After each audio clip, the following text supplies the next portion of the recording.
La heroica ciudad de Juchitán de Zaragoza, o mejor conocida como Juchitán, es una ciudad ubicada en el estado de Oaxaca, México. Juchitán es la cuna de la cultura zapoteca. Ahí se localizan los mushes. La principal característica de la lengua zapoteca es su forma neutral. No hay géneros en los sustantivos, por lo que el término él o ella no fue necesario hasta la llegada del idioma español. Por eso no existen los o las mushes, solo es mushe, sin artículo antes. Les mushes son personas que nacieron con características biológicas del sexo masculino, pero que su género no se encuentra dentro del binarismo hombre-mujer. Aunque desempeñan labores, visten y se desenvuelven como el género femenino en la zona zapoteca.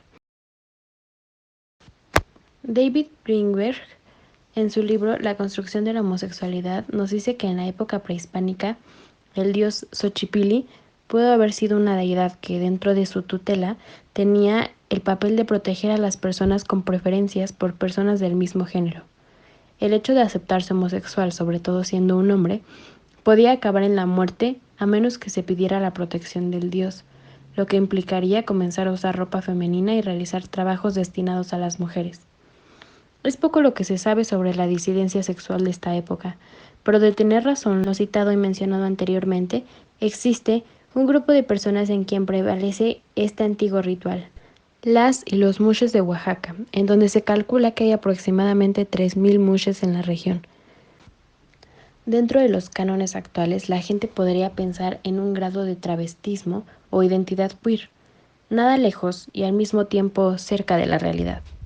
Hablando de la sexualidad, esta no es solo biológica, sino que está regulada y construida por la sociedad, la cultura, los valores, la ética, la religión, etc.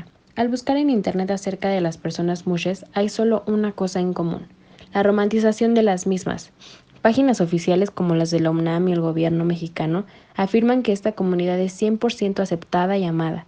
Se dice que nunca ha habido conflictos de ideologías, además que es una identidad única y limitada. Es algo como el tercer género, pero con los roles que se le asignan a las mujeres. Sobre todo esto pintándolo como el paraíso mushe. Pero, ¿qué tan apegadas a la realidad son estas versiones? La versión sobre la aceptación mushe viene de la búsqueda del prestigio. Es prestigioso nombrarse como un paraíso de la mente abierta, y ante un país que es visiblemente machista y con una violencia de género extrema, mostrar la imagen de una persona mushe cambia el panorama. La vida de un mucho es muy triste. ¿Por qué? Porque si tienes un novio, sabes que te va a dejar. ¿Por qué? Porque aquí es pueblo chico, infierno grande. El señalamiento te mata. No es la cultura, es la sociedad que es tan grotesca que lastima.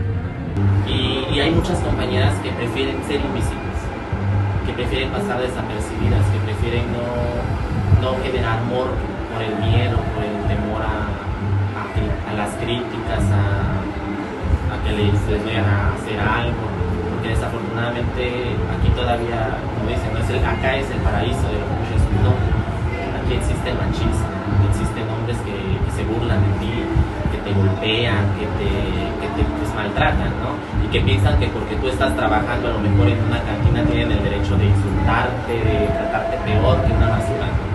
Y por eso para mí cuando yo veo las entrevistas y dicen, no, es que es el paraíso mucho, yo digo, no, para mí un paraíso es vivir plena, libre, tener todas las posibilidades, salir a la calle sin el temor de que no vas a regresar, o de que no sabes si vas a volver a ver a tu familia. Para mí eso sería un paraíso. Dentro de la cultura zapoteca muchas veces se considera una bendición tener en la familia una persona mushe, debido a que por tradición son las personas que quedan a cargo de sus padres para su cuidado. Sin embargo, es un estigma con el que se ha luchado tratando de visibilizar que ser mushe significa mucho más que ser un o una cuidadora. Según el antropólogo y artista Lucas Avendaño, las musheidades tiene que ver con aquello que disiente de la construcción de género masculina heteronormativa, y que se trata de un ecosistema cultural en donde caben personas con todas las identidades sexogenéricas. Ser mushe es una categoría de la mushidad.